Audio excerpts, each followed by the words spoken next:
He pretends to be weak but is the strongest S-rank hero. In the year of 952, the demon lord Claudien led his 4 generals to fight against the land of Catalan located in the northern part of the central continent. The battle raged on for 7 days and 7 nights. The only person who was able to stop the Dark Lord is the people's hero, Jed Dauphin. Jed Dauphin walked into the throne room of the Dark Lord calmly, and the Dark Lord welcomed him with a smirk on his face. The Dark Lord was sitting comfortably on his throne with his head resting on his chin. The Dark Lord wondered why he was alone and thought perhaps his people abandoned him. Jed calmly reaches for his sword on his back and attacks the Demon Lord in a flash. The Demon Lord blocks his attack and conjures several magic circles to attack Jed. He unleashes magic, but Jed dodges back. He keeps casting magic attacks at Jed, but he dodges them all easily. Jed runs towards him and knocks his staff out of his hand, but he jumps into the air and grabs it back.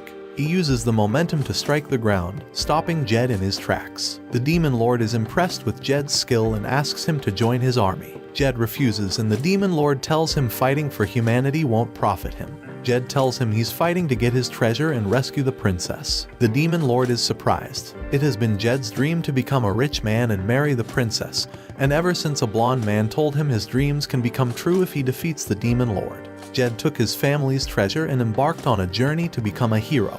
The Demon Lord tells Jed he's fighting for a weird reason, and Jed tells him to surrender. He tells the Demon Lord he heard the princess is very pretty, and the Demon Lord wonders if Jed is really a hero. Jed smiles like a deranged maniac, thinking about how the princess will fall for him when he finally rescues her. This thought fires Jed up and gives him more motivation to fight the Demon Lord with renewed grit. He launches another attack at the Demon Lord and defeats him with one swift strike. Jed sheaths his swords, stating that the power of dreams can make someone overpowered. The staff of the Demon Lord rolls to his feet and he picks it up. He opens a magical pouch and stores the staff in it. Jed is so hyped to rescue the princess that he literally sprints at light speed to the dungeon. He opens the dungeon door commending how beautiful the princess looks, but then he notices the person isn't female. It wasn't the Princess of Catalan who was captured, but the Prince of Catalan. Jed is completely heartbroken. The prince tries to walk over to Jed, but he trips and falls into Jed's arms. They share a moment, and the prince tells Jed he will be rewarded.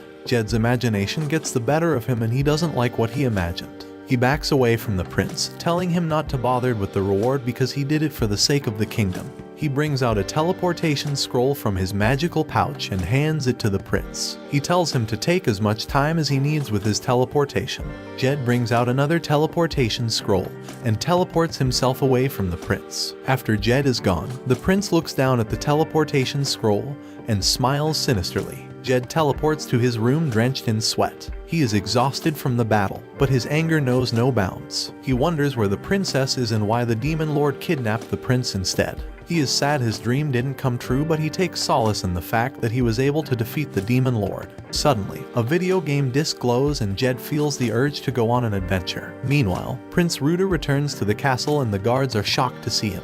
He enters the throne room and his sister and the king both welcome him.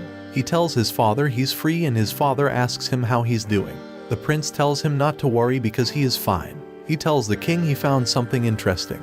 Jed is playing the video game and doing everything in his power to protect the princess in the video and embark on a path to become a hero. It's a rainy night and the village is being attacked. The assailant enters young Jaina's home, and she clings to her mother for safety. The assailants tower over them, looking down at them maliciously. Young Jaina manages to escape, but her mom is not so lucky. She runs through the village trying to get to safety. She trips and falls, making her lose her will to live. The Demon King gives her a hoodie to shield her from the rain and offers her his hand. She takes it and he takes her to his castle to keep her safe. Upon arriving at the castle, Girl 1 is happy to be safe, but suddenly, the Demon King disintegrates. Jaina looks at where he once stood with tears in her eyes. Jaina wakes up panting and instinctively throws a knife at Jed's picture, which is hanging on her wall. She is much older now and it was all a dream, but it felt too realistic. She sits up and vows to get her revenge on Jed. The 4 knights of Claudien helped the Demon King conquer and rule the north. Jaina was one of them. During the Battle of the Kingdom of Catalan, they were defeated one after the other by Jed. After their defeat, they each went their separate ways, but Jaina hid her identity and went to the Kingdom of Catalan to avenge the Demon Lord. Jaina prepares to leave her room in the inn. She looks back at Jed's picture with disdain, vowing to find him and avenge Lord Claudien. Before she can do that though, she has to put in some work at a cafe.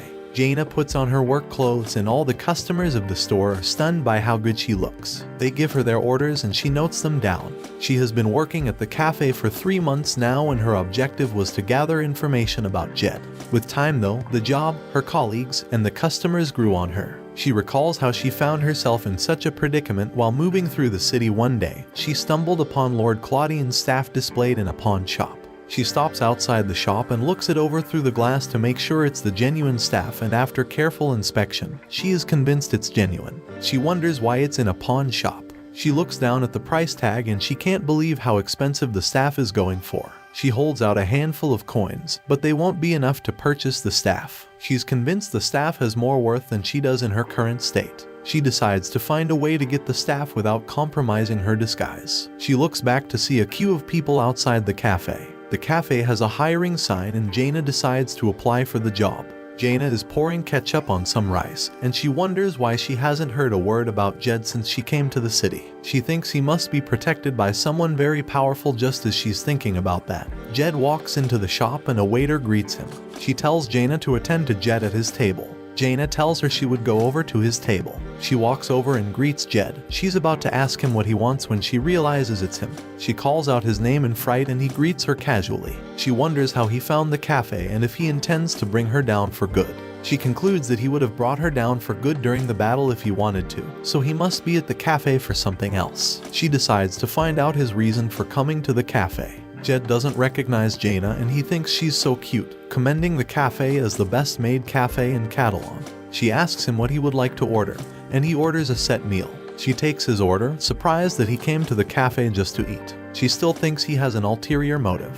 He tells her he heard the cafe provides other services and she becomes apprehensive, calling him a pervert. He tells her the cafe management said customers can take pictures with maids if they order a set meal. Jaina's boss comes, scolds her, and apologizes to Jed. She leads both to the photo booth and takes a picture of them. Jed leads the cafe and Jaina is surprised he didn't recognize her. A spy peeps through his window looking at Jed as he passes by. He looks at a picture of Jed and Jaina that he took when Jed was ordering his meal at the cafe. The Catalan spy rushes out of the house and runs down an alley. He is moving very quickly so he isn't caught. He took a picture of Jaina serving Jed at the cafe while spying on him. He never thought he would come across one of the big four knights while spying on Jed. He hurries back to the castle to give the king his report. On his way, the Catalan spy bumps into another spy and he wonders if he's a member of a different group. The other spy runs out of the alley and stops in front of a lady. The lady asks him what he wants, and he brings out a pack of revealing lady clothes which he magically puts on the lady. The lady immediately becomes embarrassed and tries to hide herself. The spy does the same thing for other ladies who are close to him, and they all call him a pervert. Pag takes pictures of the ladies in their new outfits. The Catalan spy wonders if the other spy is really a spy under the king. The ladies come together to catch the perverted spy and beat him up. The spy begs them to stop, but they show him no mercy. The Catalan spy decides that the other spy's activity is none of his business. At that moment, the hood of the spy falls off and the Catalan spy recognizes him as Pag, one of the four knights of the Demon King. Pag is an experienced photographer who is obsessed with magical girls. During the Catalan battle, he defeated the Rose Female Knight Order of Catalan all by himself, and he made sure to take several pictures of them in their new outfits. After the defeat of the Demon King and the conclusion of the war, Pag published the photo album of the Rose Order. Maria, the captain of the Rose Order, was not happy to see the published album and she promises to punish Pag for his insolence. She looks over at a table piled high with fan letters, wondering why she's getting them. Her assistant comes into her office, bringing in more fan letters, and she's surprised. She walks over to her window and silently vows to tear Pag to pieces when she finds him. Coincidentally, as she looks down, Pag runs past her window.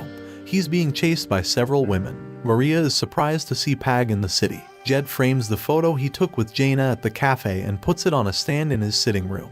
There's a knock at the front door and Jed goes over to open the door. Pag is standing outside, completely drenched in sweat. He greets Jed, saying he hasn't seen him for a long time. Jed isn't happy to see Pag and tries to shut the door in his face, but Pag holds the door. He begs Jed to let him in so he can lay low for a while and escape the people of Catalan who are chasing him. Jed asks him why he always comes to him when he's on the run, and Pag tells him that's what friends do. Pag begs Jed to stop being mean and let him in.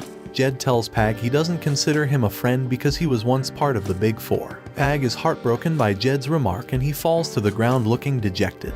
Jed concedes and he finally agrees to let Pag in. Jed tells him they are enemies and he can't keep using the friend excuse to stay at his house. Jed tells Pag to take a shower before going to bed since he has been on the run all day. Jed tells him there's enough food in the fridge and they could play some video games together later. Jed tells Pag to tell him if he needs anything so he can get it before the stores close. He tells Pag not to touch any of his stuff and Pag tells him he just wants to have a look around. Pag notices the picture Jed took with Jaina at the cafe and he's surprised. He asks Jed why he took a picture with Jaina and Jed finally figures out that Jaina was one of the knights of the Demon King. The spy returns to the castle and gives the pictures to the king and the king is furious that the hero has contacts with the 4 knights. He asks the spy where he got the photos from and the spy tells him he took the photos while following Jed around.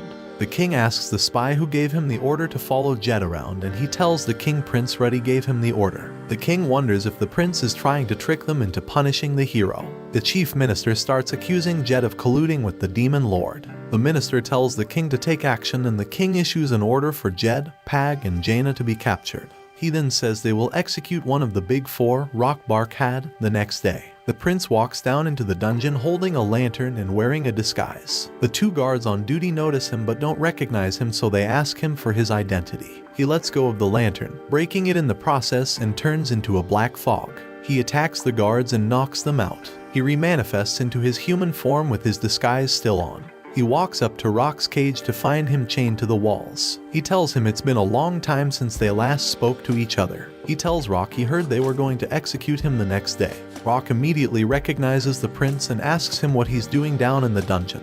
The prince takes off his disguise and asks Rock not to be so cold towards him. He tells Rock he can facilitate his escape and help him rebuild the Demon Lord's army. He tells Rock he can take him as a hostage if he likes as well. Rock tells him there's no point because the battle is over and he failed. The prince phases through the bars of Rock prison and rushes up close to him. He asks Rock if he has forgotten the promise he made to him. Rock tells him Claudine is dead and he can't do anything on his own.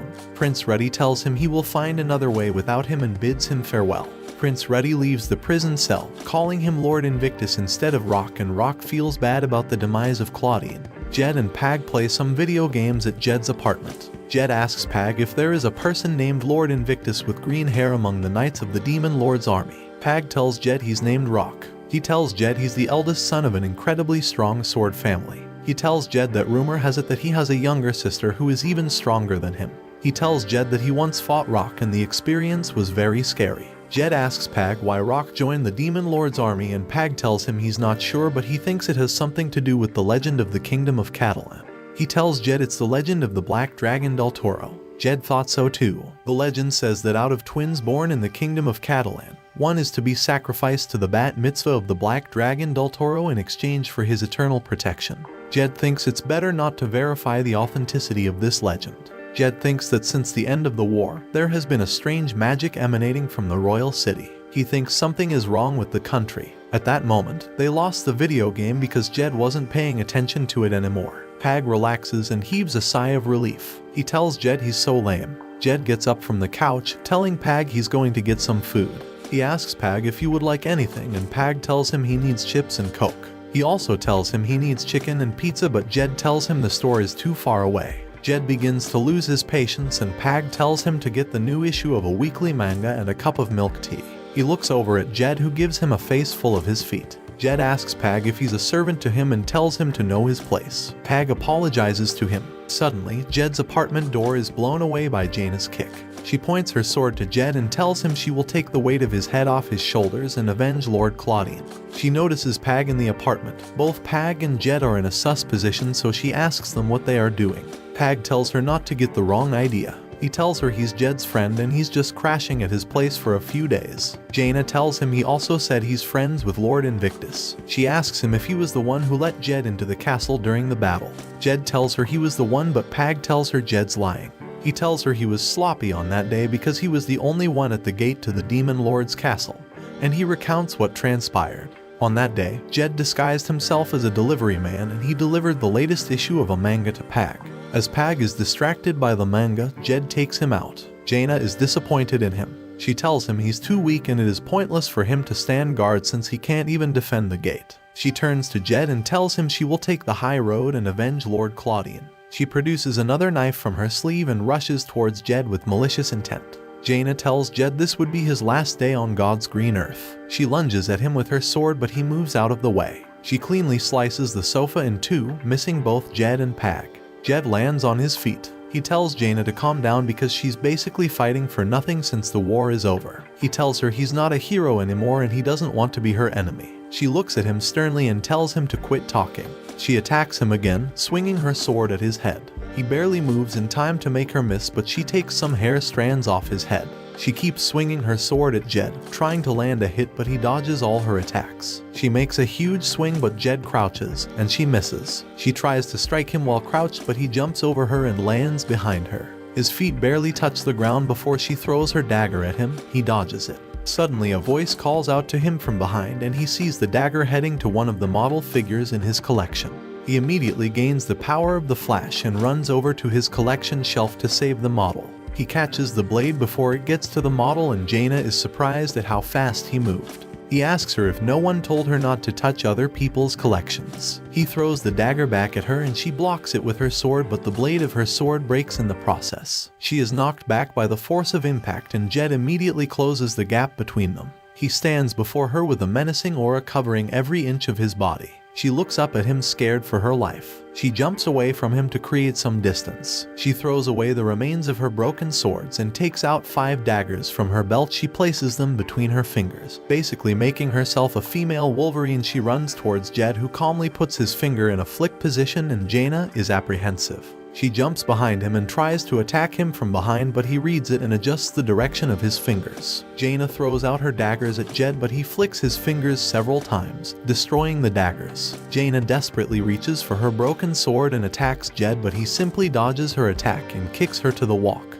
He throws the broken sword, which embeds itself on the wall, close to Jaina's ear. At this point, Jaina loses her will to fight and tells Jed he's truly a hero. Jed asks her if she knew how Claudien died before deciding to get revenge. She tells him he probably killed him with some cheap trick, and Jed completes the sentence for her, showing that he knows her train of thought. He tells her that he and Claudien both fought with their maximum strength, with both their dreams and dignity on the line. He asks her if she's also ready to meet her end since she came to end him.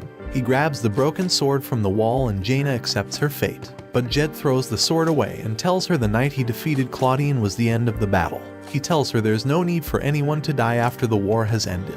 This triggers a memory where Claudien tells her he hopes no one dies in the war. Jaina begins shedding tears and Pag scolds Jed for making a lady cry. Jed tells Pag he thought he actually said his lines well and apologizes to Jaina. He tells her if she really wants revenge, he can let her beat him up without fighting back. He tells her he'll allow that on the condition that her quest for revenge ends there and then. Jaina wipes off her tears, gets up on her feet, clenches her fist and raises it in a punching gesture. Though Jed said he wouldn't fight back, he raised a shield to protect himself. Jaina punches him and the punch penetrates through his shield and he's knocked back into the wall. Jaina tells him she's just taking a break from getting her revenge and she promises Jed she'll come for him. Suddenly, Jed's mental alarm goes off and he tells the others they're all surrounded. He looks through the window blinds to see hundreds of soldiers standing outside the apartment complex. He notices the soldiers are the king's men and concludes that they are not there for him. He looks back at Jaina, but she tells him her cover was not blown. Jed looks at Pag and Pag is scared. Jed tells Jaina that if the soldiers break it, they should just hand Pag over. Jaina agrees and they chuckle naughtily. Pag wonders when they got so close. The Archmage of Catalan walks in front of the apartment complex and smiles in anticipation. The commander tells the Archmage Mr. Zaire that the area around the apartment complex has been evacuated. Zaire tells him to wait for his order before he attacks. The door to the complex opens up and Jed comes out with Pag and Jaina. Pag's hands are tied around his back and Zed tells Zaire he has helped capture one of the Big Four. He tells Zaire he can take Pag and Zaire tells him he is a reliable man. He tells him Pag is not the only enemy he has in his house. Zaire tells the soldiers to bring Jed, Pag and Jaina to justice according to the decree of the king. Jed tries to explain to Zaire, but he hardly finishes before Zaire casts a spell of infinite gravity on them. They are all pushed face down to the ground and Zaire tells Jed to save his explanation for when he meets the chief judge. He tells Jed he's just here to take him in. Jed slowly gets on his knees and Zaire commends him for being able to withstand his magic. Jed casts a spell of magic reversal which nullifies his magic over them and casts it over Zaire and the soldiers. Zaire is surprised that Jed can use such high-level magic though he's just a swordsman. Jed tells him he was never a swordsman, he just uses swords because it makes him look cool. Zaire stops the spell and tells the ground soldiers to disperse. He orders the second unit of soldiers on the rooftop to launch their attack. Jed looks at the unit and loses his motivation to fight. He takes his only other choice. He grabs Jaina and Pag and they book it. Jaina asks him why the soldiers are also after him and he tells her it's because members of the Knights always visit him. A strange lady drops from a rooftop and tries to smash Jed into the ground, but he dodges back and she smashes the ground. The strange lady is Maria from the Rose Order. She tells Jed she never thought he would be protecting Pag. She tells him to hand Pag over and Jed gladly does so. He takes Jaina and they both run away. Maria takes off her disguise and she's wearing the clothes Pag put on her. Maria tells Pag it's time to put an end to his existence. Pag breaks the ropes holding him and whips out his camera and begins taking as many pictures as he can. Other members of the Rose Order come to back her up. She wonders why they are in their battle outfit when they previously told her the only way to defeat Pag was to distract him by wearing the clothes he gave them. They all agreed to wear the clothes to catch Pag off guard and defeat him. Though Maria was not a party to the idea initially, she eventually gave in. She asks them where their dresses are and they tell her that it would be too embarrassing for them. Maria is furious with them, but she turns back to Pag, who is still taking pictures. She tells the other members she will hold him off and they should look for a chance to take him out. She rushes at Pag with her hammer. Meanwhile, Jed and Jaina are still on the run. Two guards block their path and try to capture them, but Jed uses a body enhancement spell to knock one of them down. The other engages Jed in combat, but he uses a speed-up spell to knock him out. Jed and Jaina keep running and Jaina is convinced Jed is really a mage. They come up against a larger group of soldiers who are determined to capture them. They hop on the walls and escape to the rooftop. They look back to check if they're being followed, but they see no one. Jed thinks they have gotten rid of the soldiers, but a beam of light is cast at him from somewhere in front of him and he blocks it. Zaire stands in front of a higher rooftop with a huge magic circle hanging over his head. He tells Zed to surrender because the whole kingdom is hunting him and he can't escape. Jaina asks him how they can escape from so many enemies. Jed shows her a teleport ring and he tries to explain where the ring teleports to, but Jaina barely lets him explain. She puts on the ring and they are teleported away from the soldiers. Zaire casts a magic tracking spell to see where Jed and Jaina teleported to, but he isn't happy with what he sees. Jaina wonders where they are, but suddenly, heavy footsteps approach them. A monster hidden in the dark welcomes Jed back to its den. The monster steps into the light and it's a huge red dragon. Jaina is visibly frightened. Jed says hi to the dragon, calling her his master. Jaina is surprised he called the dragon his master. The dragon tells him that since he came back, he must be ready to take his punishment. Jed begs his master to calm down and have mercy on him. Jaina watches as the dragon gobbles up Jed. She screams out his name as the dragon munches him up. She's wondering why the dragon ate Jed up despite the fact that he called her his master. The dragon spits Jed out and he's covered in saliva, but his hands and legs are now tied. The red dragon changes to her human form and she tells Jed she wants to have a good talk for that day. The red dragon's actual name is Lesai Lucas. She teleports them to her house and Jed kneels down quietly with his arms and legs tied. He looks dejected. Meanwhile, Jaina looks around the house. She can't believe the red dragon lives in such a beautiful place. Lesai tells Jed she has a lot of questions to ask him, but she first asks him what he did with her horn. Jed tells her that her horn is well kept and he hasn't done anything with it yet. Lesai casts a spell on Jed to make him tell the truth and she asks him the question again. He tells her because he heard dragon horns contain powerful magic. He sold hers to a noble as a tonic because it was a very sought after item. Lesai punches Jed repeatedly, asking him why he did such a thing to her horn. Jaina thinks she's being too dramatic, but she thinks Lesai is cool as well. She stops punching Jed and asks him what his deal is with Jaina. She starts punching him again, asking why he messed up her horn and also hooked up with another woman. She keeps punching him, asking him who he sold his conscience to. Jaina tries to explain the situation, but Lesai begins crying. She lets go of Jed and flops to the floor. She asks Jed what happened to him now that he's all grown up. She tells him he was so lovely when he was a child, and she wonders how he grew up to become the despicable man he is. She keeps weeping and he tries to console her. Jaina asks him if he's been living with Lesai since he was a kid and if he's also a red dragon. Jed tells her he's just an ordinary human who lived with Lesai before he became a hero. Lesai suddenly remembered why Jed lost his conscience. She tells him he changed ever since the day a certain man persuaded him to become a hero. On that day, Gödel and Jed sat at a table having lunch. Gödel tells Jed he must become a hero by defeating the Demon Lord. Then he can save the princess and take her as his bride. Young Jed pictures himself as the hero with the princess in his arms, and he makes up his mind. He tells Lesai that he wants to become the hero. Gödel immediately packs his things and bids Jed goodbye. He leaves before Lesai can do anything. Back to the present, Lesai scolds Jed for doing bad things after listening to Gödel, going as far as cutting off her horn. Jed tells her she agreed to him cutting off her horn, and she tells him she doesn't care. She tells him she won't let him out of her sight again because it's way too dangerous and he could be charmed by some random wild cats. Pointing at Jaina. Jaina doesn't understand why she's being called a wild cat. Jed tells her it is indeed dangerous out in the open world, and that's why he came to her. Jed tells her he thought she would bring him back immediately when he left initially. She tells him she thought he went to Catalan to avoid her. Jed doesn't understand what she means, and she tells him she can't get into the Catalan because there's a strange guy there. Prince Ruddy is wearing a disguise and standing on a rooftop.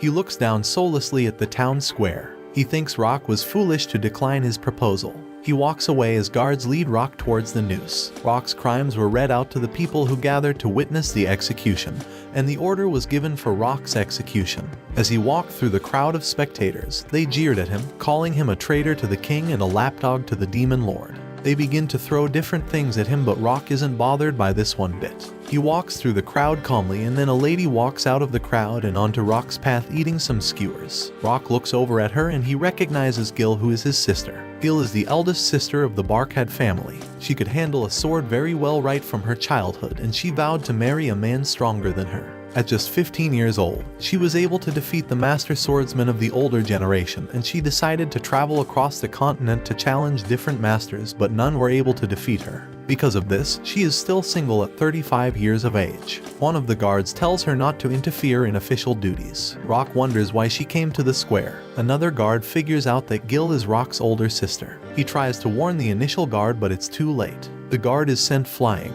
He hits the wall and he's knocked out. The guards and the once enthusiastic crowd can't fathom what is happening. Gil attacks the guards and defeats all of them at once. The crowd scatters after this happens. Gil walks over to the guard standing by Rock and she sends him flying. She says hi to Rock and tells him he looks really worn out. Rock asks her what she's doing there and she tells him their dad sent her. Rock is surprised and asks her if he sent her to save him, and she draws out her sword and rests it on his neck. She tells him their father said clearing the family shame shouldn't be entrusted to others. Rock asks her if their father also didn't forgive him for joining the Demon Lord's army. She tells him their father doesn't care about his choice because notoriety elevates the family's reputation. She tells him the reason their father can't forgive him is because he lost to Jed. She tells him he has tarnished the family's dignity and asks him if he has any last words. He tells her since he lost and Lord Claudine is dead as well, he has no regrets about dying at her hands. Gil turns her blade and brings it down, slicing the chains off Rock's neck,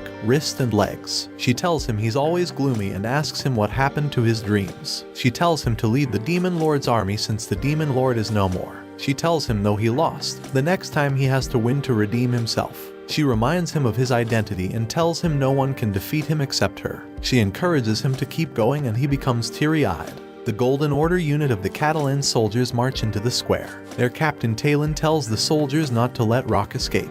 Gil presents Rock with her sword and tells him to get rid of the guards. Rock defeats all the guards and he enters a one-on-one battle with the captain. The captain almost brings him down, but Rock calmly uses the family blade to send the captain flying. Rock looks the sword over and appreciates the ancestral sword of the Barkhad family called the Crimson Tear. Gil commends him for taking care of the guards quickly, and Rock tells her the sword is too powerful for him. Gil tells him to keep the sword because he needs it more than she does. Rock wonders what she would use to fight and she brings out a hairpin, telling him that's all she needs. He asks her how she would explain to their father that she wasn't able to bring him down. She tells him it's not her first time disobeying their father's orders. She tells him their father probably anticipated what she would do and that's the reason he sent her. Rock thanks her for sparing his life and she tells him to come home if he's ever tired. She walks away, telling him to remember he owes her a favor. Rock is back and ready to continue the work of Lord Claudian. Rock walks through the city with a slight bounce on his steps. With the family sword on his hip, he's confident he can overcome any foe. Some suspicious noises come from an alley and he prepares himself for an attack.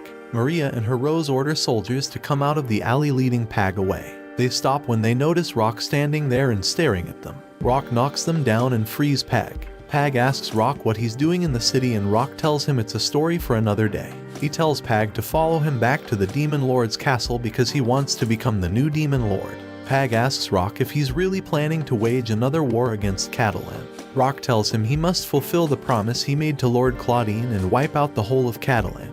He tells Pag before they do that, they need to retrieve Lord Claudian's staff. Rock walks up to Jaina's apartment building and he can feel the staff through the walls. He enters the building and proceeds to her apartment. He opens the door with caution, but the apartment is empty. He enters the apartment and sees a picture of Jed on the wall with a knife piercing through it. He removes the knife and recognizes it as Jaina's knife. He turns to Pag and tells him that Jaina is the owner of the apartment. He's relieved to know that she's safe. Rock looks over at the staff of Claudian wrapped up in some clothes. He walks towards it and picks it up. He looks at a picture mounted on Jaina's bedstand showing a picture of her, Rock, and Lord Claudian. He smiles as he remembers when Lord Claudian first introduced him to Jaina and asks him to be her sword master. He also remembers the numerous training sessions he put her through to ensure she mastered the art of the sword. Then he recalls the day they took the photo and how Lord Claudian told him they may never get another chance to take such a picture. Rock is sad he doesn't know the whereabouts of Jaina and Pag tells him Jaina left with Jed. Rock can't believe his ears. Pag tells him Catalan forces were chasing him and Jed took Jaina and escaped.